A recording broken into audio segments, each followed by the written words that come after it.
Assalomu alaykum. Bugun uy sharoitida 3 xil ko'rinishda pide qilishni o'rganamiz. Xamirimizni sut, dro'ja, yog', tuz solib qarib olamiz. Nachinkamiz uchun 1 dona piyoz, 1 dona pomidor, xohishga ko'ra zelin solib chopperda maydalab olamiz. Ortiqcha suvlarini sita orqali ajratib olamiz va qiymamizga qo'shamiz.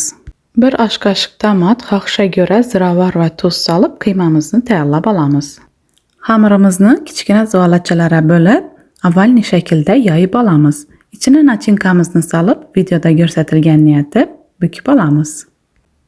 Ikkinchi tur pidemiz yopiq pide deb aytiladi. Xohishga ko'ra mozzarella sirlaridan solib, videoda ko'rsatilganini etib tugib olamiz.